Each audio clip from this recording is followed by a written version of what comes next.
जय Hind dear subscriber, मेरा नाम सरुण कुमार है और मैं आप लोगों को आज से 10th क्लास का मैथमेटिक्स पढ़ाने वाला हूँ। ठीक है, ये एनसीईआरटी के अंतर्गत हुआ है। ठीक है, तो आज हम स्टार्ट करने वाले हैं फर्स्ट अध्याय वास्तविक संख्या। ठीक है, रियल नंबर।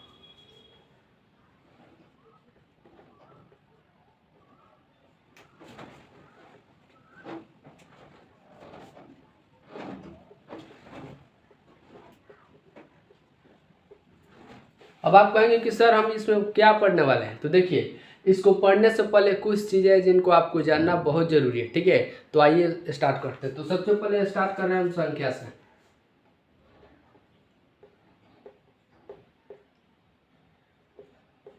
देखिए संख्या, इसको इंग्लिश में बोला था नंबर। संख्या क्या होता है, तो देखिए अंकों के समूह को हम संख्या कहते हैं। ठीक है,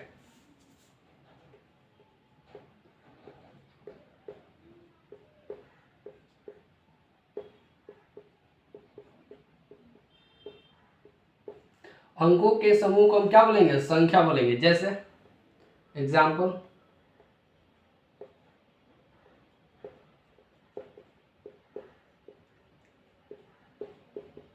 ठीक है, तो इस तरह के जो भी नंबर है उसको हम संख्या बोलेंगे। ठीक है, तो ये बात क्लियर है। अब हम पढ़ने वाले हैं संख्या को कितने भागों में बांटा गया,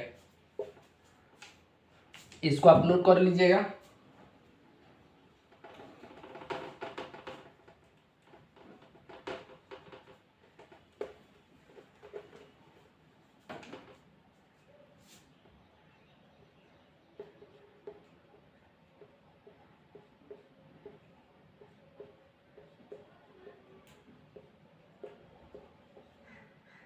देखिए ये जो संख्या है ना, इसको दो भागों में बांटा गया, एक वास्तविक संख्या और एक काल्पनिक संख्या।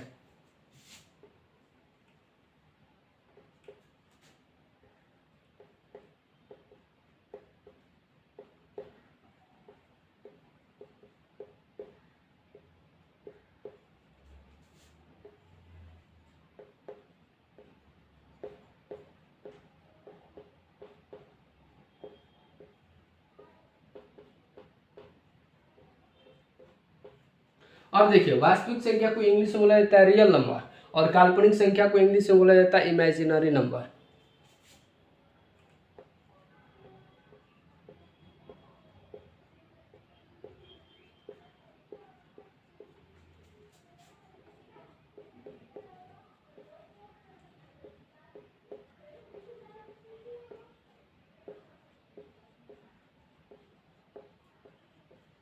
अब देखिए, अब ये वास्तविक संख्या क्या होता है, काल्पनिक संख्या क्या होता है, यानी वास्तविक संख्या और काल्पनिक संख्या क्या होता है उसको हम आइए जानते हैं। देखिए वास्तविक संख्या एक ऐसी संख्या जिसका एक वास्तविक मान होता है, उसको वास्तविक संख्या कहेंगे। या आप ऐसे ही बोल सकते हैं कि परिमेय और अपरिमेय संख्याओं के समूह को हम क्या कहेंगे, वास्तविक संख्या। ठीक है, तो आइए इसको ही लिख लेते हैं हम।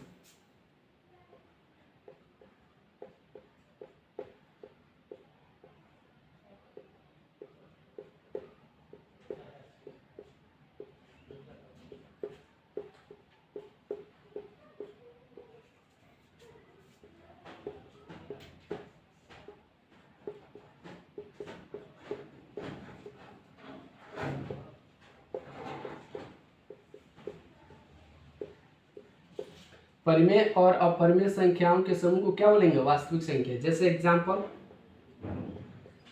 जैसे मान लीजिए 4 हो गया, 1/5, √3, √5। ठीक है, इस तरह की जितने भी संख्या है उसको हम क्या बोलेंगे, वास्तविक संख्या। ठीक है, अब देखिए काल्पनिक संख्या क्या होता है, तो एक ऐसी संख्या जिसका वास्तविक मान नहीं होता है उसको हम क्या बोलेंगे, काल्पनिक संख्या। एक ऐसी संख्या जिसका कोई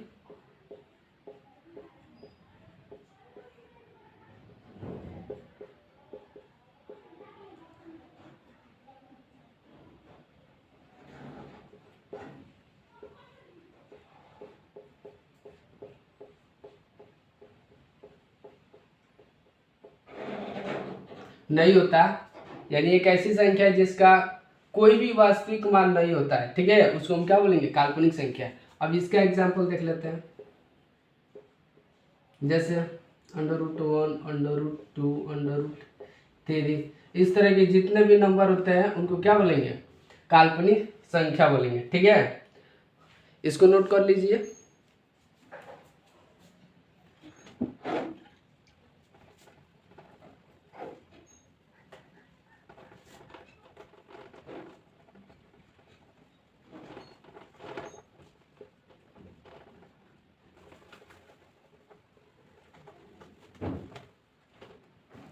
आइए अब हम लोग देखते हैं वास्तविक संख्या को कितने भागों में बांटा गया।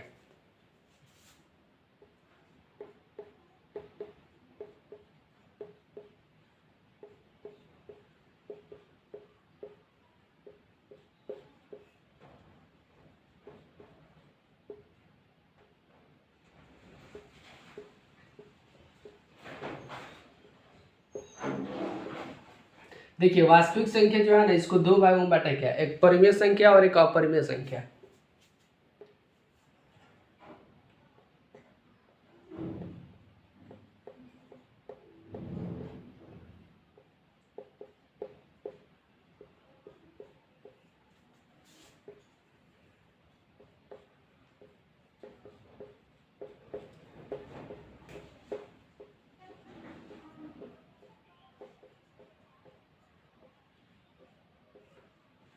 अब देखिए परिमेय संख्या को इंग्लिश में बोला जाता है रेशनल नंबर,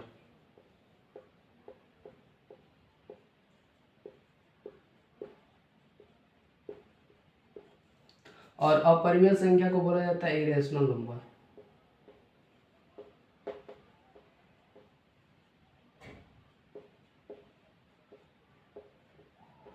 अब आपका प्रश्न ये होगा कि सर ये परिमेय संख्या क्या होता है और अपरिमेय संख्या क्या होता है, तो आइए उसको जान लेते हैं। देखिए परिमेय संख्या की अगर मैं बात करूं तो इसका डेफिनेशन इस तरह होगा कि एक ऐसी संख्या जो p/q के रूप में हो उसको हम परिमेय संख्या कहते हैं, ठीक है। यानी p/q के रूप में हो और जो q जो है q कभी भी 0 नहीं होना चाहिए, तभी वो परिमेय संख्या कहलाएगा, ठीक है। एक ऐसी संख्या जो p/q के रूप में हो जहां q is not equal to 0, ठीक है, तभी वो परिमेय संख्या कहलाएगा। जैसे एग्जांपल,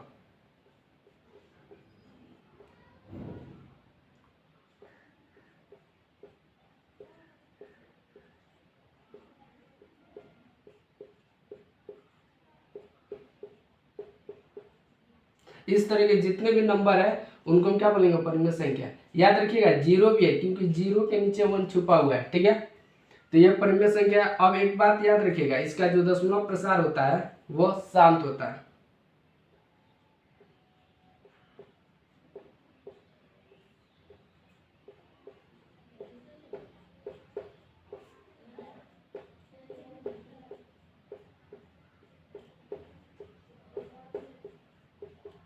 एग्जाम्पल जैसे 1/8 हो गया, ठीक है। तो अब देखिए अपरिमेय संख्या, तो एक ऐसी संख्या जो p/q के रूप में ना लिखी जा सके उसी को बोलेंगे हम अपरिमेय संख्या।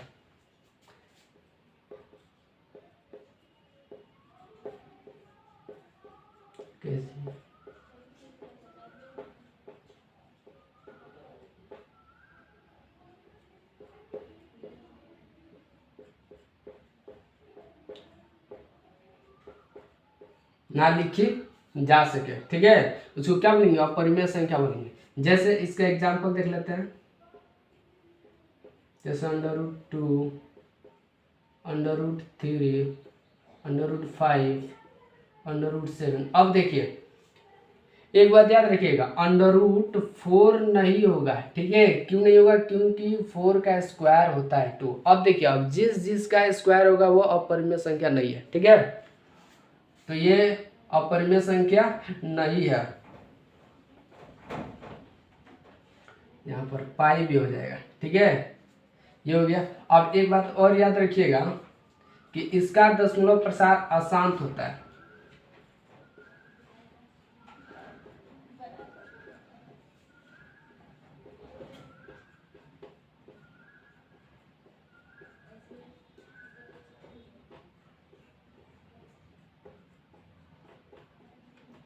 अशांत होता है, ठीक है ना। इसका दशमलव प्रसार किस तरह होता है? अशांत होता है। ठीक है, तो आप इसको नोट कर लीजिए।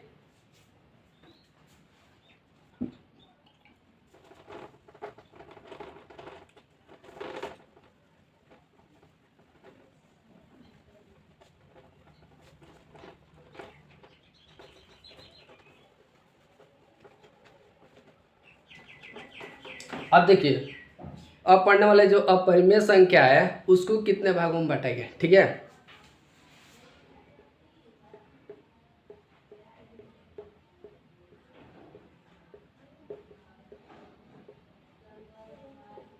परिमेय संख्या को इंग्लिश में रेशनल नंबर कहते हैं। ठीक है,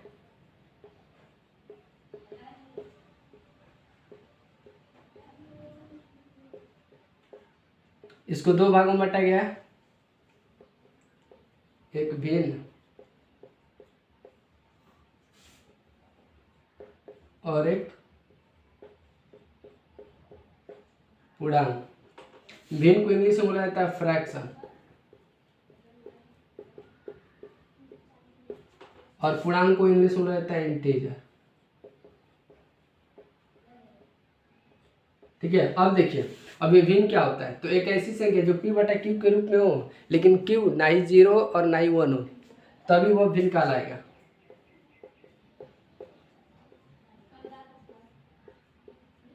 एक ऐसी संख्या जो p बटा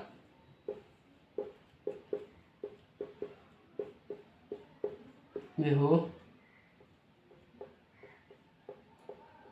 जहाँ q ना ही 0 और ना ही 1 हो। ठीक है, तभी वो भिन्न कहलाएगा। जैसे एग्जाम्पल 1/3,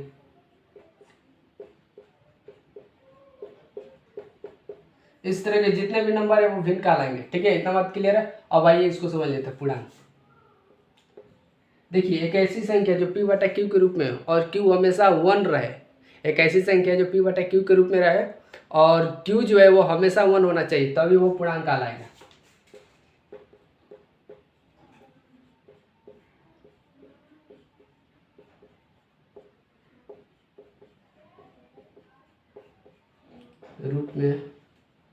रूप में हो, ठीक है, जहाँ q हमेशा 1 होना चाहिए, तभी वो क्या कहलाएगा? पूर्णांक संख्या कहलाएगा। ठीक है, तो इसको आप नोट कर लीजिए।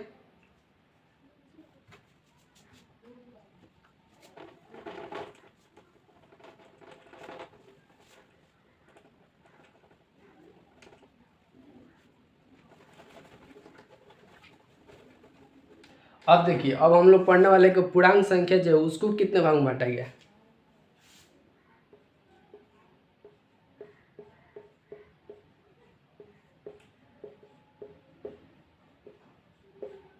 इसको इंग्लिश में बोलते हैं इंटीजर्स।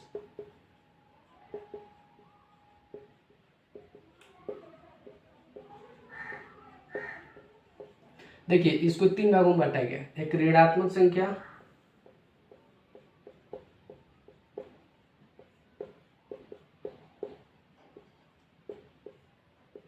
जिसको बोला जाता है निगेटिव नंबर,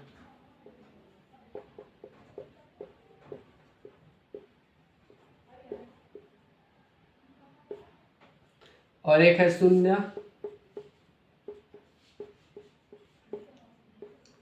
और थर्ड है आपका धनात्मक संख्या।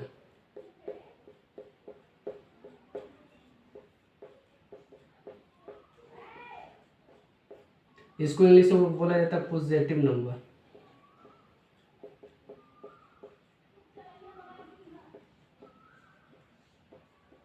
ठीक है, पॉजिटिव नंबर है NUMBER और शून्य को 0 बोला जाता है। ठीक है। अब देखिए ऋणात्मक संख्या किसे कहते हैं, तो देखिए एक ऐसी संख्या जो जीरो से छोटा हो उसको हम ऋणात्मक संख्या कहेंगे। ठीक है, ऋणात्मक संख्या हमेशा माइनस में रहता है।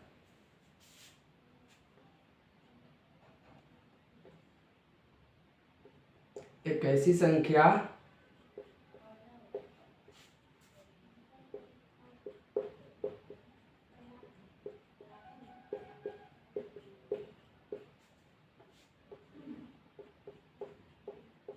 छोटा हो, एक ऐसी संख्या जो शून्य से छोटा हो ऋणात्मक संख्या कहलाएगा। ठीक है, एग्जाम्पल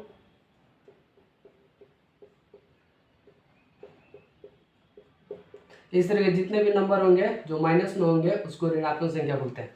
अब शून्य देखिए, शून्य ना ही धनात्मक है और ना ही ऋणात्मक संख्या है। ठीक है, ये तो हो गया। अब देखिए धनात्मक संख्या, एक ऐसी संख्या जो शून्य से बड़ा हो उसको हम बोलेंगे धनात्मक संख्या।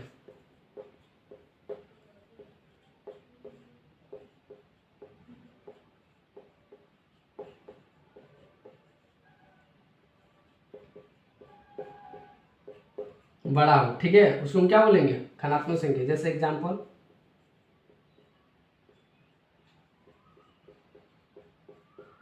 देखिए, ये हमेशा प्लस में ही रहेगा, उसको हम धनात्मक संख्या कहेंगे। इसको नोट कर लीजिए, वीडियो को रोकर जितना पढ़ाएं सबको नोट कर लीजिएगा।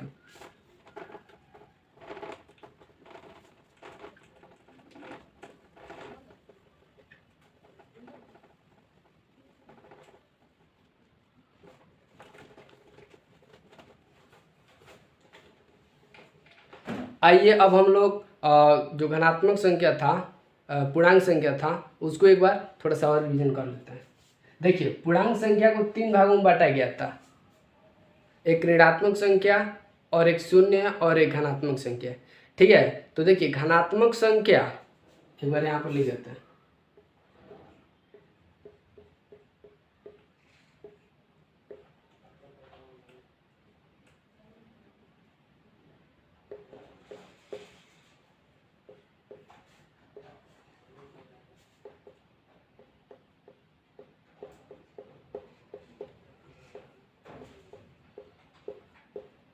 ऋणात्मक संख्या, शून्य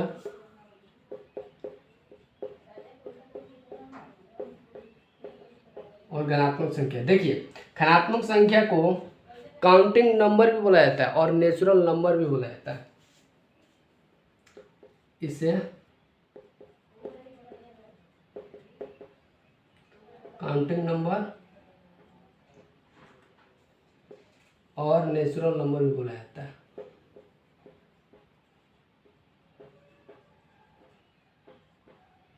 ठीक है ना, नेचुरल नंबर बोला जाता है। अब देखिए अगर मैं शून्य और धनात्मक संख्या को मिला दूं तो इससे पूर्ण संख्या का निर्माण होता है।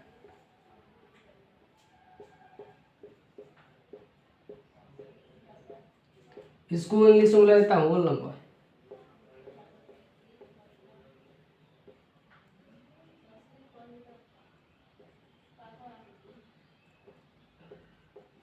अब ये क्या होता है, देखिए एक ऐसी संख्या जो जीरो से स्टार्ट हो उसको हम पूर्ण संख्या कहते हैं।